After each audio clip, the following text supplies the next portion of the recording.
निर्माण आईएएस के YouTube channel पर मैं नवीन प्रताप तंवर आप सभी का स्वागत करता हूं। तो आइए शुरू करते हैं आज के हमारे करंट अफेयर पर आधारित एमसीक्यूज। आज का हमारा पहला प्रश्न है, हाल ही में घोषित 20 लाख करोड़ रुपए के विशेष आर्थिक पैकेज के लिए भारत सरकार निम्नलिखित किन स्रोतों से वित्त की व्यवस्था कर सकती है? पहला, बाह्य अनुदान या सहायता अर्थात एक्सटर्नल ग्रांट और एड, बाह्य उधारी एक्सटर्नल बोरोइंग, आंतरिक उधारी इंटरनल बोरोइंग, विनिवेश डिसइन्वेस्टमेंट, आरबीआई द्वारा प्रत्यक्ष मौद्रीकरण डायरेक्ट मोनेटाइजेशन बाय आरबीआई।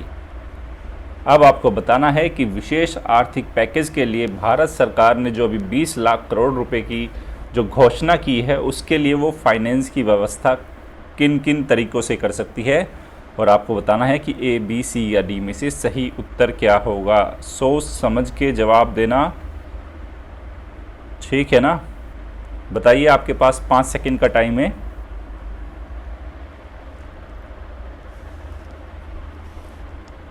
और इस प्रश्न का सही उत्तर है ऑप्शन डी।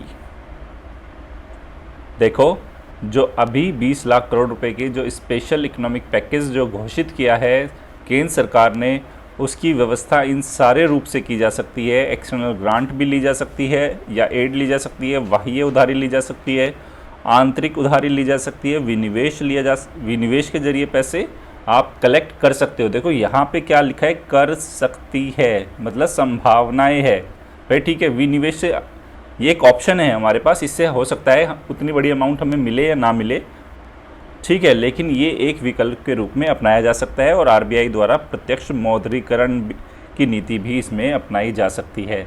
अब आपके लिए एक होमवर्क रहेगा कि आप इन सब तरीके, देखो ये सारी चीज़ें आप कमेंट सेक्शन में तो लिख के मुझे नहीं बता सकते, लेकिन ये आपका होमवर्क रहेगा कि किस तरीके से बाह्य अनुदान और सहायता कहाँ से मिल सकती है, किस रूप में मिल सकती है, बाह्य उधारी क्या होती है, इंटरनल बोरोइंग क्या होती है, डिसइन्वेस्टमेंट तो वैसे ही आपको पता होगा, और डायरेक्ट मोनेटाइजेशन बाय आरबीआई, ये तरीके कैसे इस्तेमाल में लाए जा सकते हैं, ये आपका होमवर्क रहेगा। कोई अगर कमेंट सेक्शन में लिख के बता सकता है तो वो बहुत ज़्यादा अच्छा रहेगा, मुझे भी अच्छा लगेगा कि वास्तव में आप मेहनत कर रहे हो, ठीक है ना? अब आगे चलते देखते इस प्रश्न को क्यों बनाया गया।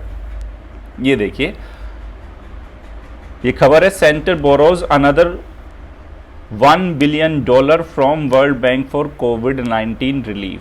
ठीक है, यहाँ पे वर्ल्ड बैंक से हमने $1 बिलियन की जो उधारी ली है कोविड-19 रिलीफ के लिए, जिसके चलते आज की द हिंदू की खबर है। मैंने ये क्वेश्चन बनाया कि क्यों ना हम उन सारे विकल्पों पे एक बार आपसे पूछा जाए कि कौन से तरीके अपनाए जा सकते हैं, किस तरह से वो काम में आ सकते हैं। इस टाइप के क्वेश्चंस को पूछे जाने की संभावना यूपीएससी प्रीलिम्स में बहुत ज़्यादा रहती है। ये अप्लाइड टाइप के क्वेश्चन होते हैं, ठीक है। आगे चलते हैं। अब ये देखिए, अगला प्रश्न है, मिशन घर वापसी जो हाल ही में समाचारों में चर्चा में रहा, ए, कोविड-19 से ठीक हुए मरीजों के प्रति सामाजिक भेदभाव को उन्मूलित करने से संबंधित है। दूसरा, विदेश से भारत वापस आए नागरिकों को उनके घर तक पहुंचाने के लिए चलाया गया एक मिशन है। सी, भारतीय रेलवे द्वारा श्रमिकों को उनके गृह राज्य पहुंचाने के लिए चलाया गया मिशन। और डी, उपरोक्त में से कोई नहीं। अब आपके लिए होमवर्क ही रहेगा, बहुत आसान सवाल है, मैं इसका जवाब नहीं दूंगा, ये जवाब भी आप ही मुझे कमेंट सेक्शन में लिख के बताओगे, क्योंकि बहुत ही इजी क्वेश्चन है।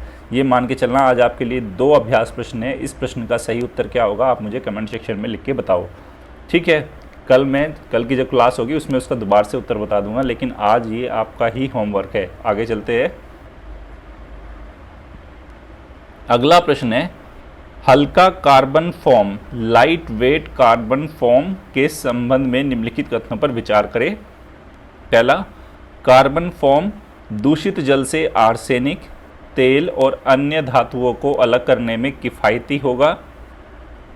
दूसरा कथन है, यह हाइड्रोजन भंडारण, लेड एसिड बैटरी तथा जल शुद्धिकरण प्रणाली के लिए इलेक्ट्रोड के रूप में उपयोगी हो सकता है। अब आपको बताना है कि हल्का carbon form, light weight carbon form के बारे में इन दोनों कथनों में से कौन सा कथन सही नहीं है, और ए, बी, सी या डी में से सही उत्तर क्या होगा। क्या होगा इस प्रश्न का सही उत्तर? और इस प्रश्न का सही उत्तर है ऑप्शन डी। ठीक है, ऑप्शन डी का क्या मतलब हुआ? स्टेटमेंट 1 भी करेक्ट है और स्टेटमेंट 2 भी करेक्ट है, क्योंकि इसमें पूछा गया है कौन सा सही नहीं है, मतलब कौन सा गलत है। ये दोनों ही स्टेटमेंट सही है। ये कार्बन फोम दूषित जल से आर्सेनिक, तेल और अन्य धातुओं को अलग करने में किफ़ायती होगा, और हाइड्रोजन का जो स्टोरेज है, लेड एसिड बैटरी और जो वाटर प्यूरिफिकेशन प्रणाली है उसमें ये एक इलेक्ट्रोड के रूप में उपयोगी हो सकता है। अब ये देखते हैं ये लाइट वेट कार्बन फॉर्म है क्या, क्यों इस पे प्रश्न बनाया गया। ये देखिए पीआईबी की खबर है, विज्ञान और प्रौद्योगिकी मंत्रालय 15 मई की खबर है, आप इसमें देख सकते हैं। भोपाल की डीएसटी इंस्पायर फैकल्टी ने हल्का carbon form, light weight carbon form बनाया है जो लेड बैटरी की जगह ले सकता है।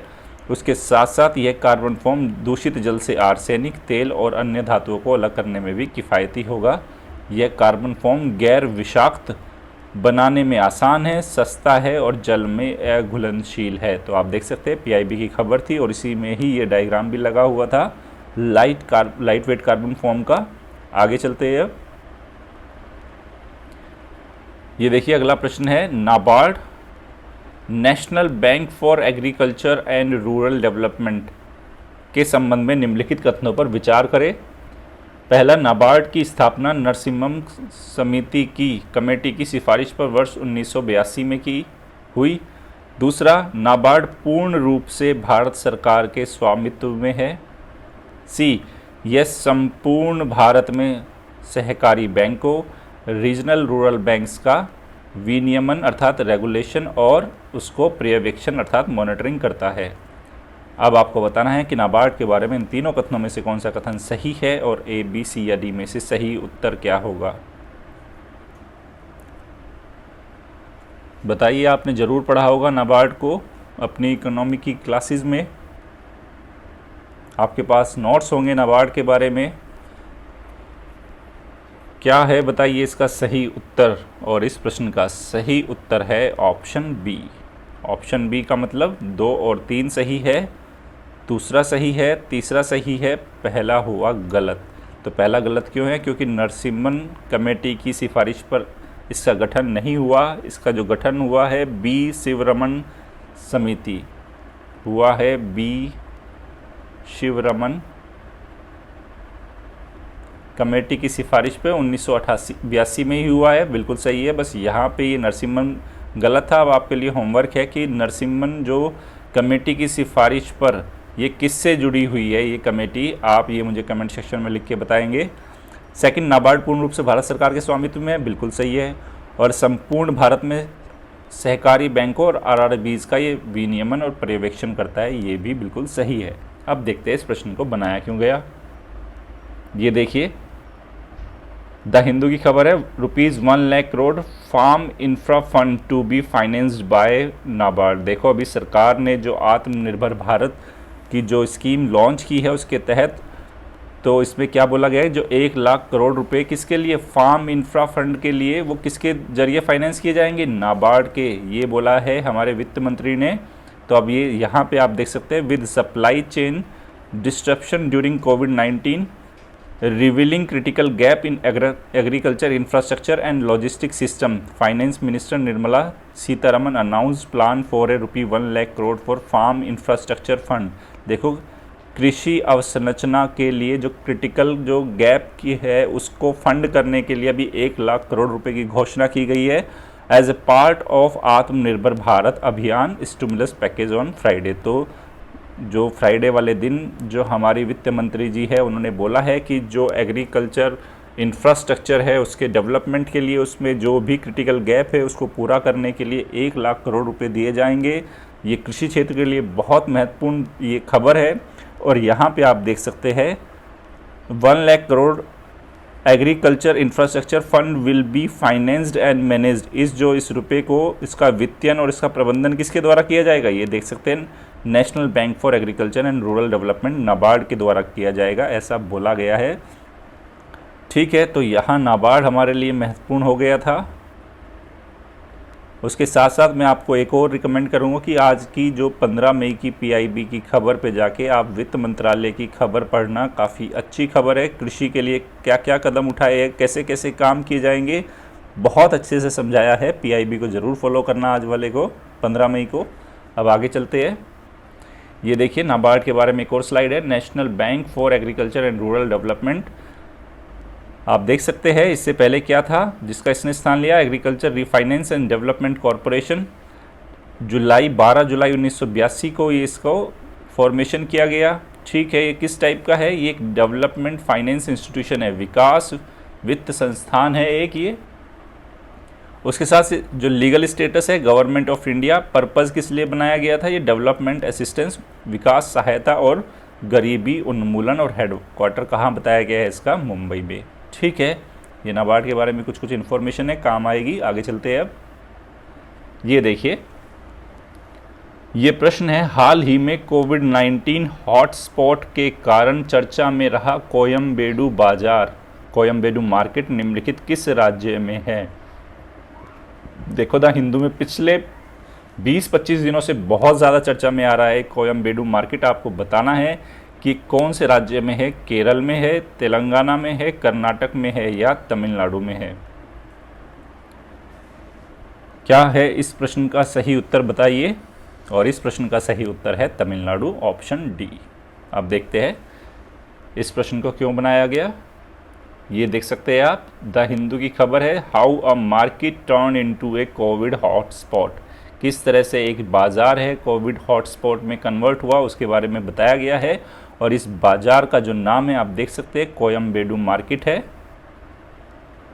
ठीक, तो बेसिकली ये क्या है, एक एग्रीकल्चर मार्केट है। यहाँ पे the normally bustling Koyambedu market in Chennai touted to be one of the Asia's largest wholesale hub for perishable goods का जो एक बहुत बड़ा ये मार्केट है, has come to a complete standstill में ये कन्वर्ट हो चुका है। और ये आप देख सकते हैं इसका नाम है कोयम्बेडु बाज़ार। ठीक है, आगे चलते हैं। अगला प्रश्न है, हाल ही में किस यूरोपीय देश ने स्वयं को कोरोना वायरस महामारी से बोला है कि वो बाहर निकल गया है, मुक्त घोषित किया है। एस्टोनिया, स्लोवेनिया, रोमानिया या डेनमार्क। बताइए ए, बी, सी या डी में से सही उत्तर क्या होगा। और इस प्रश्न का सही उत्तर है ऑप्शन बी, स्लोवेनिया। देखते हैं इस प्रश्न को क्यों बनाया गया। ये देखिए आज के इंडियन एक्सप्रेस की खबर है, Slovenia first in Europe to declare its epidemic over. इसने घोषित किया है कि स्लोवेनिया से कोरोना ख़त्म हो चुका है। यहाँ पे लिखा है, Slovenia become the first European country to declare an end to its corona epidemic on Friday. ठीक है, तो इसके चलते इन्होंने बॉर्डर को ईज़ कर दिया है। वहाँ पे बोला है कि आने वाले दिनों में बाकी स्कूल्स खोले जाएंगे और धीरे धीरे अर्थव्यवस्था को पुनः पटरी पर लेके आया जाएगा। स्लोवेनिया, याद रखेंगे इस कंट्री का नाम।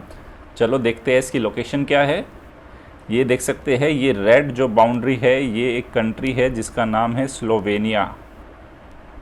इसने अपने आप को कोरोना बोला है कि उस एपिडेमिक से ये मुक्त हो गया है।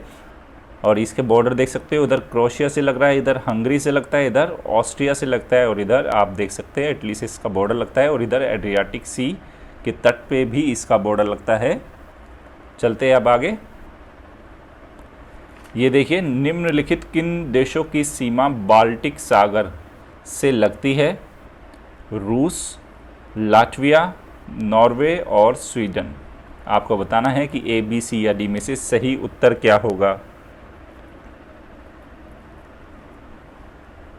वर्ल्ड मैपिंग वाली क्लास है, उसमें मैंने यूरोप जब पढ़ाया था तब बहुत अच्छे से बाल्टिक सी, उसके आसपास की कंट्री कराई थी, अगर आपको याद हो।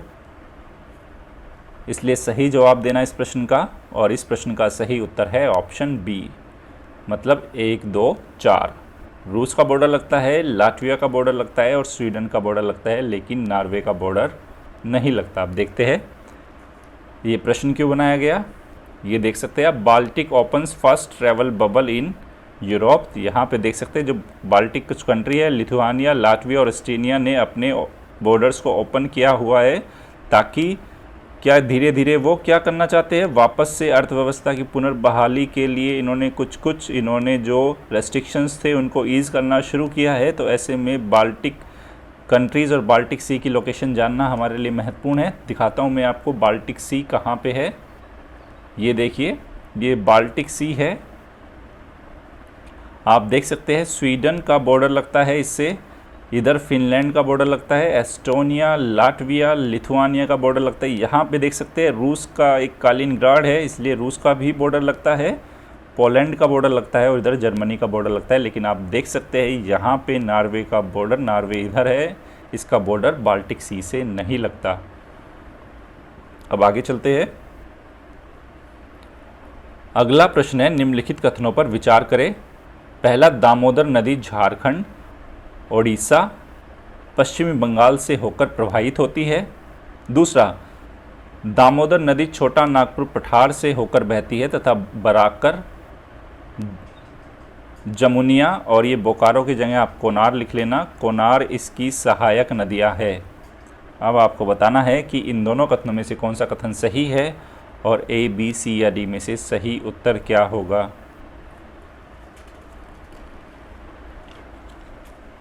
और इस प्रश्न का सही उत्तर है ऑप्शन बी। ऑप्शन बी का मतलब सेकंड स्टेटमेंट सही है, फर्स्ट स्टेटमेंट रॉन्ग हुआ। देखो, जो दामोदर रिवर है वो झारखंड से बहती है, पश्चिम बंगाल से होकर बहती है, लेकिन उड़ीसा से होकर नहीं बहती, इसलिए पहला स्टेटमेंट गलत हुआ। दूसरा, ये छोटा नागपुर पठार से होकर बहती है, बराकर, जमुनिया और कोनार इसकी सहायक नदियाँ है, बिल्कुल सही है। अब ये देखते हैं दामोदर रिवर पे क्वेश्चन क्यों बनाया गया। ये देख सकते हैं आप, पीआईबी की खबर है, वित्त मंत्रालय 15 मई की खबर। भारत सरकार और एआईआईबी, ऑलरेडी एआईआईबी के ऊपर मैं प्रश्न पूछ चुका हूँ, ने पश्चिमी बंगाल में सिंचाई सेवाओं और बाढ़ प्रबंधन में सुधार के लिए 145 मिलियन अमेरिकी डॉलर के समझौते पर हस्ताक्षर किए हैं। यहाँ पे आप देख सकते हैं भारत सरकार, पश्चिम बंगाल सरकार और एशियन इंफ्रास्ट्रक्चर इन्वेस्टमेंट बैंक ने पश्चिम बंगाल के दामोदर वैली, यहाँ पे जो कमांड एरिया में, तो दामोदर घाटी और दामोदर रिवर यहाँ महत्वपूर्ण हो जाती है, में सिंचाई सेवाओं और बाढ़ प्रबंधन में को बेहतर बनाने के लिए 145 मिलियन अमेरिकी डॉलर के ऋण समझौते पर हस्ताक्षर किए हैं। तो ऐसे में दामोदर रिवर और इसकी लोकेशन हमारे लिए महत्वपूर्ण हो जाती है। नेक्स्ट स्लाइड पे दिखाता हूँ दामोदर रिवर के बारे में। ये देखिए, ये दामोदर रिवर है, ठीक है। आप देख सकते हैं ये दामोदर का बेसिन है। जो आप, ये दामोदर रिवर है, अल्टीमेटली जाके किस में मिलती है, ये जो बीच में है ये दामोदर रिवर है। मैं इसको रेड पेन से इसको थोड़ा सा इसको डार्क करने की कोशिश कर रहा हूँ, ठीक है। ये दामोदर है, आप देख सकते हैं इस पर कुछ सहायक नदियाँ हैं। ऊपर ये बराकर इसकी सहायक नदी है, यहाँ से आप देख सकते हैं, और यहाँ पे आप देख सकते हैं कोनार इसकी सहायक नदी है। और यहाँ पे इसके साथ साथ मैं आपको बताता हूँ 5 महत्वपूर्ण छोटे छोटे बांध है। एक तेनू घाट है, कोनार है, तिलैया है, मेथन है और पंचेत है। अगर आपको याद हो तो मैंने इसका एक कोड बताया था आपको, TKTMP, इस तरह से बताया था मैंने। जो डैम बने हैं तेनू घाट, कोनार, उसके बाद तिलैया और ये मेथेन और फिर ये पंचेत। तो टिकट MP ये कोड था हमारा, जो दामोदर जो रिवर के ऊपर कुछ बांध थे उनको लेके। उसके बाद आप देख सकते हैं यहाँ पे कुछ लोकेशन है इसकी, जो सोर्स है, लोकेशन क्या है, चूल्हा पानी है, कहाँ से, लातेहार, छोटा नागपुर पठार, प्लेटो झारखंड। और माउथ कहाँ है इसका लोकेशन देख सकते हैं, हुगली रिवर, हावड़ा डिस्ट्रिक्ट, वेस्ट बंगाल में। लेंथ है 592 किलोमीटर लॉन्ग है। उसके साथ साथ इसकी बाएं हाथ की कुछ सहायक नदियाँ है और दाएं हाथ की, तो बाएं हाथ पे आप देख सकते हैं बराकर, कोनार, जमुनिया और नुनिया, और उसके साथ साथ राइट पे है सली, ये वेस्ट बंगाल में है। आगे चलते हैं अब। अगला प्रश्न है, गोल प्रोग्राम के संबंध में निम्नलिखित कथनों पर विचार करें। पहला, ये कार्यक्रम कौशल विकास एवं उद्यमिता मंत्रालय द्वारा महिलाओं के सशक्तिकरण के लिए लॉन्च किया गया। दूसरा, यह कार्यक्रम कृषि, हस्तशिल्प, टेक्सटाइल, पोषण के क्षेत्र में जीवन कौशल, डिजिटल साक्षरता और उद्यमशीलता पर फोकस करेगा। अब आपको बताना है कि गोल प्रोग्राम के बारे में इन दोनों कथनों में से कौन सा कथन सही है और A, B, C या D में से सही उत्तर क्या होगा।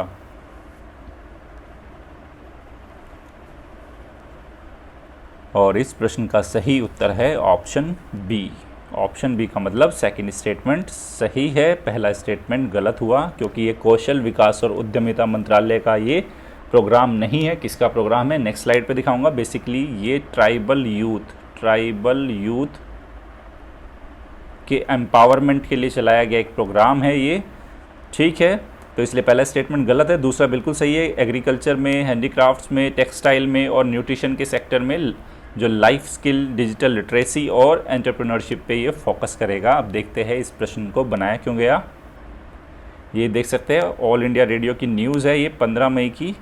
ट्राइबल अफेयर्स मिनिस्टर लॉन्च गोल प्रोग्राम को लॉन्च किया है, जो क्या करेगा, ऑनलाइन मेंटरशिप प्रदान करेगा किसको, ट्राइबल यूथ को, ठीक है। और किसके साथ, पार्टनरशिप विद फेसबुक के साथ मिलकर इसको लॉन्च किया गया है। और ये पूरा प्रोग्राम है क्या, मैं नेक्स्ट स्लाइड पे मैंने इसी पूरी न्यूज़ को पॉइंट्स में रिप्रेजेंट किया है। चलिए मेरे साथ, ये देखिए goal program for tribal youth के लिए है। तो union minister of tribal affairs Arjun Munda ने लॉन्च किया है गोल प्रोग्राम। तो ये कौशल विकास और उद्यमिता मंत्रालय का नहीं, ये ट्राइबल अफेयर मंत्रालय का ये क्या है, प्रोग्राम है। ये गोल का फुल फॉर्म क्या है, जी से गोइंग ऑनलाइन एज लीडर, तो GOAL। The program has been launch in partnership with Facebook के साथ मिलकर लॉन्च किया गया है। जो इसका उद्देश्य क्या है कि जो हिडन टैलेंट है ट्राइबल यूथ का, उसको बाहर निकालना और उसके साथ साथ उनके पर्सनैलिटी डेवलपमेंट करना। उसके देखो इस टाइप की प्रीलिम्स में आ जाते हैं ये प्रोग्राम, ठीक है ना, वन लाइनर होते हैं, क्योंकि आता है तो आता है, वरना क्वेश्चन हाथ से जाता है वाली सिचुएशन बन जाती है इसमें। फिर देखिए, the program will help to empower more than 5000 से ज़्यादा ट्राइबल यूथ को क्या करेगा, ये एम्पावर करेगा, सशक्तिकरण करेगा। और उसके साथ साथ it will also help to develop the potential of tribal youth and women. जो ट्राइबल युवा है और महिलाएं हैं, उनके पोटेंशियल को डेवलप करने में मदद करेगा। और इसके जो फोकस एरिया क्या है, लाइफ स्किल, डिजिटल लिटरेसी, जीवन कौशल, डिजिटल साक्षरता, लीडरशिप और नेतृत्व और उद्यमिता, ठीक है। किस क्षेत्र में, एग्रीकल्चर में, हैंडीक्राफ्ट्स में, टेक्सटाइल में, आर्ट एंड कल्चर में, न्यूट्रिशन में, इन सारे क्षेत्र में इनके लाइफ स्किल पे, डिजिटल लिटरेसी पे, लीडरशिप पे और उद्यमिता पे क्या करेगा, ये फोकस करेगा। उम्मीद कर रहा हूँ कि आपको गोल प्रोग्राम समझ में आ गया होगा। अब आगे चलते हैं। ICGS सचेत के संबंध में निम्नलिखित कथनों पर विचार करें। यह गोवा शिपयार्ड लिमिटेड द्वारा निर्मित 5 तटीय गश्ती जहाज़ों की श्रृंखला में दूसरा है। दूसरा, ICGS सचेत समर्थ श्रेणी के जहाज़ों में से एक है। अब आपको बताना है कि ICGS सचेत के बारे में इन दोनों कथनों में से कौन सा कथन सही है और A, B, C या D में से सही उत्तर क्या होगा।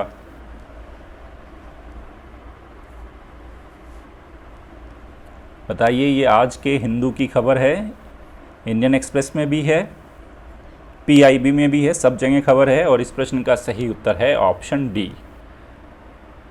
मतलब पहला भी गलत हो गया और दूसरा भी गलत हो गया, क्योंकि गोवा शिपयार्ड लिमिटेड द्वारा निर्मित किया गया है बिल्कुल 5 गश्ती जहाज़ों की श्रृंखला में, दूसरा नहीं है, ये पहला है। और ये समर्थ श्रेणी के जहाज़ों में से एक नहीं है, ठीक है। अब ये देखते हैं ICGS सचेत है क्या, क्यों बनाया गया इस प्रश्न को। देख सकते हैं, द हिंदू की खबर है, कोस्ट गार्ड शिप है, काउंट हिट्स 150। तो डिफेंस मिनिस्टर कमीशंस ICGS सचेत एंड 2 इंटरसेप्टर बोट्स भी उन्होंने क्या किया है, कमीशन की है। ये पूरी खबर क्या है, नेक्स्ट स्लाइड पे आपको दिखाता हूँ, चलिए मेरे साथ। ये देख सकते हैं, ICGS सचेत कमीशन इन गोवा में इसको कमीशन किया गया है। तो 15 मई 2020 के दिन इंडियन कोस्ट गार्ड, जिसको ICG, ठीक है, commission the first coast guard offshore patrol vessel ICGS Sachet, ठीक है। तो Indian coast guard commission, Indian coast भारतीय तटरक्षक जो बलों ने किसको कमीशन किया है, प्रथम coast guard offshore patrol vessel ICGS Sachet को। ये प्रथम है इस श्रेणी का। मैं आपको बता देता हूँ, ICGS Sachet is one of the 5 ships under मतलब CGOP, मतलब coast guard offshore patrol vehicle जो प्रोजेक्ट है उसके तहत निर्मित होने वाले 5 जहाज़ों में से एक है। और ये पाँचों के पाँचों जो जहाज़ है इंक्लूडिंग ICGS सचेत, और इनकी जो लंबाई है 105 मीटर लंबे है और जो क्षमता है 2350 टन के करीब लोड को वहन करने की। और इनके साथ साथ इसमें जो कौन कौन सी ये फिटेड विद द टेक्नोलॉजी, इसमें क्या है, एडवांस मशीनरी और कंट्रोल सिस्टम इसमें लगे हुए हैं। जैसे कि आप जानते हैं कि जब 2008 में मुंबई हमला हुआ था तब से तटीय क्षेत्र पे निगरानी को और चौकसी को बढ़ाने के लिए हमने बहुत ज़्यादा कदम उठाए हैं, बहुत सारे कदम उठाए गए और उसी श्रृंखला में ये भी है। तो ICGS सचेत है। The project was followed on the project of earlier, मतलब इससे पहले एक और प्रोजेक्ट था जिसमें 6 जो शिप बनाए गए थे, CGOP project that was completed in 2017, मतलब ऑलरेडी इससे पहले एक और हमारा जो प्रोजेक्ट था CGOP, उसमें 6 हमने शिप्स बनाए थे। अब एक और नई श्रृंखला शुरू की है CGOP में, अब हम नए बनाएंगे और उसमें से जो 5 बनाए जाएंगे और उन 5 में से पहला कौन सा है, सचेत है। ठीक है, अब देखते हैं CGOPV प्रोजेक्ट है क्या। Under the CGOPV that completed in 2017, 6 Samarth class ships were commission to the Indian coast guard. भारतीय तटरक्षक जो बल है उसमें 2017 में भी एक और हमने CGOPV जो क्या था प्रोजेक्ट था उसको कंप्लीट किया था, जिसमें समर्थ श्रेणी के 6 जहाज बनाए गए थे। अब जो 5 जहाज बनाए जा रहे हैं वो समर्थ श्रेणी के नहीं है, ये अलग है। तो ये बात आप ध्यान रखना, समर्थ श्रेणी ऑलरेडी कंप्लीट हो चुकी है, उसमें 6 शिप्स बनकर तैयार हो चुके हैं। आगे चलते हैं। अगला प्रश्न है इवेंट बोट जो हाल ही में समाचारों में चर्चा में रहा। पहला, एक मालवेयर जिसने हाल ही में फेसबुक पर हमला किया। बी, एक मालवेयर जो एंड्रॉयड फ़ोन इस्तेमालकर्ताओं से व्यक्तिगत वित्तीय सूचनाएं एकत्र करता है। सी, एक महासागरीय घटना जो हाल ही में प्रशांत महासागर में घटित हुई। और डी, भारतीय मौसम विभाग द्वारा मौसम पूर्वानुमान के लिए विकसित किया गया एक रोबोट। अब आपको बताना है कि इवेंट बोट के बारे में A, B, C या D में से सही उत्तर क्या है। और इस प्रश्न का सही उत्तर है ऑप्शन बी। ये एक मालवेयर है जो एंड्रॉयड जो यूज़र्स है, फ़ोन के यूज़र्स, उनसे जो पर्सनल को निजी बोलेंगे, यहाँ पे जो पर्सनल या निजी वित्तीय सूचनाएं ये एकत्र करता है। तो ये मालवेयर है, इवेंट बोट इसका नाम है। अब देखते हैं इस प्रश्न को क्यों बनाया गया। सर्ट-इन ने कहा है कि मोबाइल बैंकिंग एंड्रॉयड एक मालवेयर है, event bot horsing around in the cyber space. तो ये इवेंट बोट चर्चा में आया है। ये क्या करता है, जो एंड्रॉयड फ़ोन यूज़र से उनकी क्या फाइनेंशियल इन्फॉर्मेशन को ये कलेक्ट कर रहा है, जिसके चलते चर्चा में आया है। और ये सर्ट-इन क्या है, ऑलरेडी मैं इस पर MCQ आपसे पूछ चुका हूँ। अब आगे चलते हैं। आज का हमारा अभ्यास प्रश्न है, प्रतिवर्ष कौन सी तिथि अंतर्राष्ट्रीय light day, international day of light के रूप में मनाई जाती है। आपको बताना है कि वो 15 मई, 16 मई, 15 जून या 16 जून। A, B, C या D में से सही उत्तर क्या होगा, ये आप मुझे कमेंट सेक्शन में लिख के बताओगे। ये देखिए, कल मैंने आपसे एक प्रश्न पूछा था, कोबास 6800 जो हाल ही में चर्चा में है। A, चीन द्वारा लॉन्च किया गया एक पुनः उपयोग रॉकेट। B, लद्दाख क्षेत्र में रक्षा मंत्रालय द्वारा नियुक्त की गई नवीन बटालियन। C, हिंद महासागर क्षेत्र में तटवर्ती देशों द्वारा आपसी सहयोग को बढ़ाने का अभ्यास। और D था उपरोक्त में से कोई नहीं। तो इस प्रश्न का सही उत्तर था ऑप्शन D। लगभग सारे बच्चों ने सही जवाब दिया है। अब देखते हैं इस प्रश्न को क्यों बनाया गया। ये देख सकते हैं, डॉक्टर हर्षवर्धन डेडिकेट्स कोविड-19 एक टेस्टिंग मशीन है कोविड-19 की, कोबास 6800 टू द नेशन। ठीक है, और इसकी की फीचर्स इसमें बताई गई है, आप देख सकते हैं। एक फुल्ली ऑटोमेटेड है, high and machine for performing कौन सा टेस्ट करती है कोविड-19 के लिए, RT-PCR टेस्ट। ये टेस्ट क्या होता है ऑलरेडी मैं बता चुका हूँ आपको।